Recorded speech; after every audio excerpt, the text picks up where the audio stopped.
की एक और बड़ी खबर आपको बता दें, और बड़ी खबर यह, प्रधानमंत्री नरेंद्र मोदी को लेकर रेवंत रेड्डी ने अभद्र टिप्पणी की, आपत्तिजनक टिप्पणी की है रेवंत रेड्डी ने पीएम की तुलना ब्लैक कोबरा से की है। पीएम मोदी बदले की राजनीति करते हैं, यह कहना है रेवंत रेड्डी का। संविधान बदलने के लिए 400 सीट जीतना चाहते हैं, दलितों पिछड़ों का आरक्षण खत्म करना चाहते हैं पीएम। रेवंत रेड्डी ने आपत्तिजनक टिप्पणी की है प्रधानमंत्री नरेंद्र मोदी को लेकर। पीएम पर आपत्तिजनक टिप्पणी करते हुए रेवंत रेड्डी ने पीएम की तुलना ब्लैक कोबरा से की है। इसके अलावा पीएम पर बदले की राजनीति का आरोप भी लगाया है। संविधान बदलने के लिए 400 सीट चाहते हैं, यह कहना है रेवंत रेड्डी का। रेवंत रेड्डी ने यह भी आरोप लगाया कि दलितों पिछड़ों का आरक्षण खत्म करना चाहते हैं पीएम। तो रेवंत रेड्डी की तरफ से प्रधानमंत्री मोदी पर आपत्तिजनक टिप्पणी, और इससे पहले भी कांग्रेस के तमाम नेता अभद्र टिप्पणी प्रधानमंत्री मोदी को लेकर करते रहे। रेवंत रेड्डी क्या कह रहे हैं इस बीच, सुनवाते हैं आपको।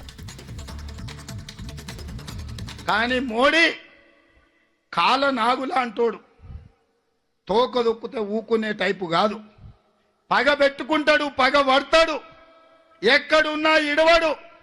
అందుకే ఈ ఎన్నికల్లో ఎట్లయినా 400 సీట్లు గెలవాలి, రాజ్యాంగాన్ని సమూలంగా మార్చాలి, ఈ దేశంలో ఉండే రైతులను అదాని అంబానీలకు బానిసలుగా మార్చాలి, ఈ దేశంలో ఉండే దళితులు గిరిజనుల బలైన వర్గాల రిజర్వేషన్లు రద్దు చేయాలని కంకణం కట్టుకొని బయలు।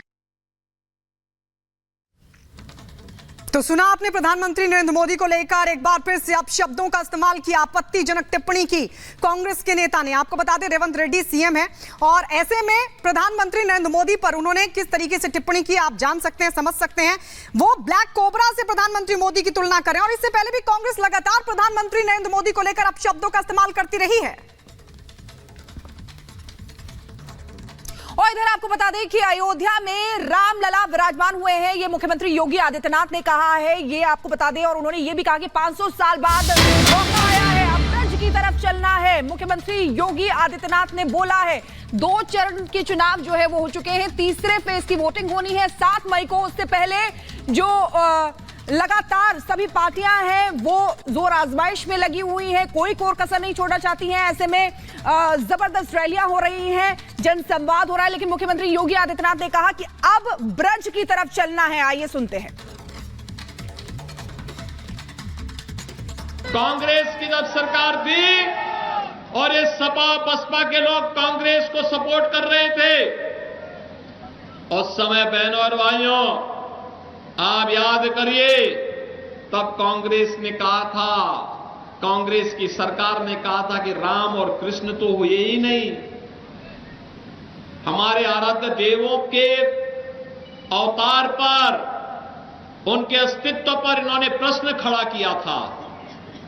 आज तो अयोध्या में रामलला विराजमान हो गए ना, हो गए ना, कोई संदेह है क्या? कोई संदेह है अभी भी? और काशी और अयोध्या की तो पूरी बारी हो चुकी, अब तो हम लोग चल रहे हैं इधर की तरफ, ब्रज भूमि की तरफ चल रहे हैं। और इसीलिए हम लोग आह्वान करने के लिए आए हैं। भारतीय जनता पार्टी ने कहा है भारत की आस्था का सम्मान होगा।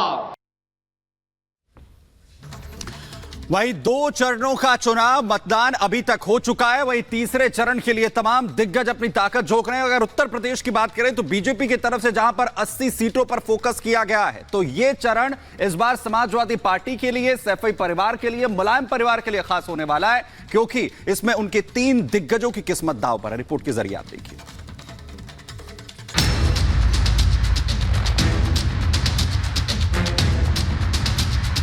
जो लोग 400 पार की बात कर रहे थे, जनता ने भी मन बना लिया है कि संविधान को खत्म करने वालों के साथ आर और पार होगा। तेज प्रताप लड़ते तो मैच होता भारत और नेपाल के बीच में, अब मैच है भारत और पाकिस्तान के बीच में, तो स्वाभाविक है कि जब वर्ल्ड कप में हमेशा भारत जीतता है। पूरे देश में जो रीजनल पार्टीज है, मैं समझती हूँ पूरी मजबूती के साथ से जीत रही है। इस बार कमल खिलेगा, भगवा लहराएगा, जन जन खुद चुनाव लड़ाएगा। मैनपुरी, एटा, बदायूं, कन्नौज, फिरोजाबाद, उत्तर प्रदेश के ब्रज और रुहेलखंड क्षेत्र में आने वाली ये वो कुछ सीटें हैं जो समाजवादी पार्टी का गढ़ कही जाती हैं। लेकिन पिछले कुछ चुनावों से इनमें से कुछ सीटें सपा के हाथ से निकल चुकी हैं और उसी किले को वापस पाने के लिए अखिलेश एंड फैमिली पूरा जोर लगा रही है। तो बीजेपी की तरफ से गृह मंत्री अमित शाह और सीएम योगी आदित्यनाथ ने कमान संभाली हुई है। लगातार बीजेपी के दिग्गज नेता यादव लैंड वाली सीटों पर चुनाव प्रचार में जुटे हैं। कांग्रेस की जब सरकार थी और ये सपा बसपा के लोग कांग्रेस को सपोर्ट कर रहे थे, उस समय बहनों और भाइयों आप याद करिए, तब कांग्रेस ने कहा था, कांग्रेस की सरकार ने कहा था कि राम और कृष्ण तो हुए ही नहीं। हमारे आराध्य देवों के अवतार पर, उनके अस्तित्व पर इन्होंने प्रश्न खड़ा किया था। आज तो अयोध्या में रामलला विराजमान हो गए ना, हो गए ना। कोई संदेह है क्या? कोई संदेह है बीवी? और काशी और अयोध्या की तो पूरी बारी हो चुकी। अब तो हम लोग चल रहे हैं इधर की तरफ, ब्रज भूमि की तरफ चल रहे हैं, और इसीलिए हम लोग आह्वान करने के लिए आए हैं। भारतीय जनता पार्टी ने कहा है भारत की आस्था का सम्मान होगा। दिल्ली की सत्ता में आने का है, लेकिन अखिलेश यादव के लिए ये चुनाव साख का प्रश्न है, क्योंकि नेताजी के बिना अखिलेश यादव का ये पहला चुनाव होगा जो किसी अग्नि परीक्षा से कम नहीं। और शायद इसीलिए अखिलेश यादव लैंड की उन सीटों पर फोकस कर रहे हैं जिन पर तीसरे चरण में 7 मई को वोटिंग होनी है। तीसरे चरण में यूपी की 10 सीटों पर मतदान होगा, जिसमें सैफई परिवार की सबसे बड़ी अग्नि परीक्षा होने वाली है। देश के सबसे बड़े राजनीतिक घरानों में शुमार सैफई के यादव परिवार के 3 रणबांकुरे राजनीतिक मैदान में पराक्रम दिखाने के लिए तैयार हैं। सबसे पहले बात मैनपुरी लोकसभा सीट की। मैनपुरी में समाजवादी पार्टी ने डिंपल यादव को मैदान में उतारा है। यादव परिवार की बहू का मुकाबला बीजेपी के जयवीर सिंह से है। सपा का गढ़ कही जाने वाली इस सीट पर मौजूदा सांसद डिंपल यादव ही हैं, और इसी गढ़ को बचाने के लिए एक बार फिर डिंपल यादव उम्मीदवार बनाई गई हैं। तो उस किले को ढाने के लिए बीजेपी ने जयवीर सिंह को मैदान में उतारा है। मैनपुरी में यादव वोटर निर्णायक भूमिका में होते हैं। सीट पर करीब 4 लाख यादव वोटर हैं। इनका एक मुश्त वोट समाजवादी पार्टी को ही मिलता है। समाजवादी पार्टी बहुत बढ़िया परफॉर्म कर रही है, गठबंधन भी अच्छा परफॉर्म कर रही है। पूरे देश में जो रीजनल पार्टीज है, मैं समझती हूँ पूरी मजबूती के साथ से जीत रही है। असली पीढ़ी यही तो है, परिवार डेवलपमेंट अथॉरिटी ऑफ सैफई, यही तो है पीढ़ी है। तो पीढ़ी दिखाई पड़ रहा है। बधाई सपा के लोगों को, बधाई अखिलेश जी को बधाई। लोगों ने इस बार निर्णय ले लिया, मैनपुरी का निर्णय है कि अभी नहीं तो कभी नहीं, इस बार कमल खिलेगा, भगवा लहराएगा, जन जन खुद चुनाव लड़ रहा है। एक एक मतदाता, एक एक यहाँ का व्यक्ति खुद चुनाव लड़ रहा है। इस बार मैनपुरी ने निर्णय ले लिया है कि लड़ेगा मैनपुरी, लड़ रहा है मैनपुरी और जीत रहा है मैनपुरी। तीसरे चरण के टेस्ट में दूसरी सीट बदायूं है, जहां अखिलेश यादव को उम्मीदवार तय करने के लिए माथापच्ची करनी पड़ी, और कई दिनों के कंफ्यूजन के बाद आखिरकार शिवपाल सिंह के बेटे और अखिलेश के चचेरे भाई आदित्य सिंह का नाम फाइनल हुआ। बदायूं सीट पर आदित्य सिंह के सामने बीजेपी ने ब्रज क्षेत्र के अध्यक्ष दुर्विजय सिंह को सीट जीतने का जिम्मा दिया है।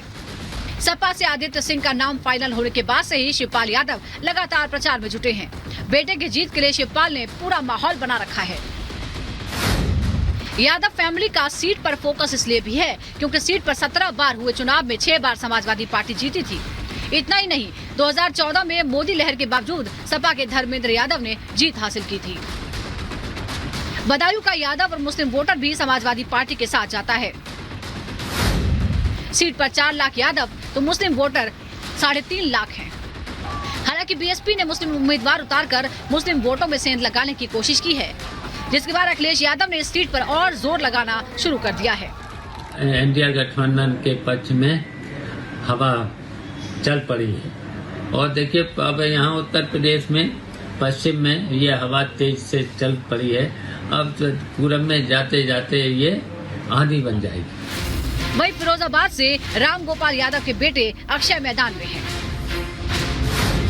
अक्षय यादव के सामने बीजेपी के विश्वदीप सिंह हैं।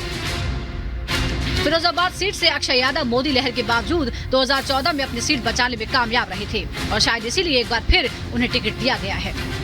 इसके अलावा सबसे बड़ी अग्नि परीक्षा खुद अखिलेश यादव की है, जो इत्र नगरी कन्नौज से चुनावी मैदान में है।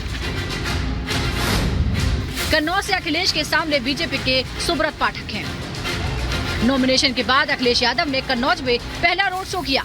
रोड शो में कई कार्यकर्ताओं की भीड़ को देखकर अखिलेश यादव गदगद नजर आए और कह गए कि संविधान बदलने वालों को जनता करारा जवाब देगी।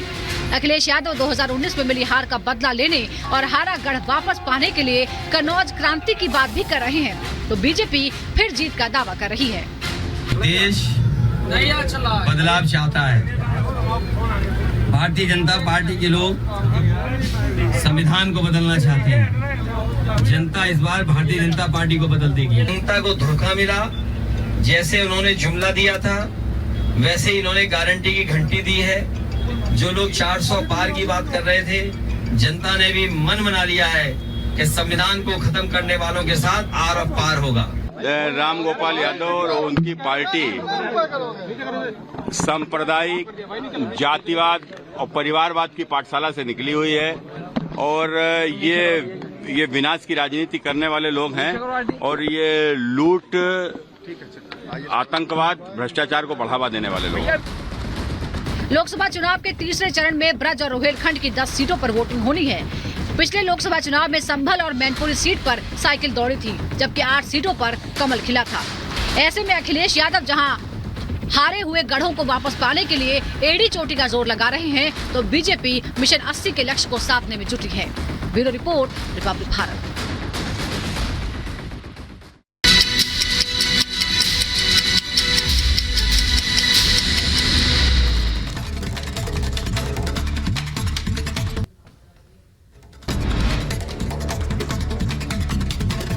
दिल्ली में वोटिंग से पहले कांग्रेस को लगा बड़ा झटका। दिल्ली कांग्रेस अध्यक्ष अरविंदर सिंह लवली ने अपने पद से दिया इस्तीफा। आपसे गठबंधन को लेकर नाराज चल रहे थे।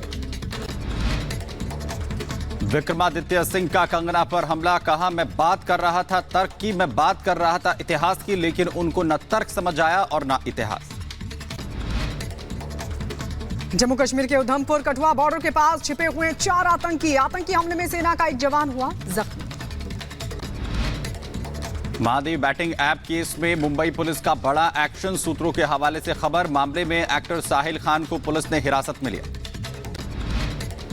गुजरात के अहमदाबाद में प्रधानमंत्री मोदी के समर्थन में निकाली गई कार रैली में मोदी समर्थकों का दिखा जमावड़ा।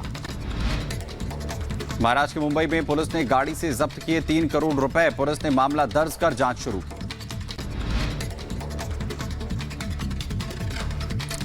और आपको बता दें, कई दलों के नेताओं ने बीजेपी का दामन थाम लिया है। सभी नेताओं ने डिप्टी सीएम ब्रजेश पाठक की उपस्थिति में ली बीजेपी की सदस्यता।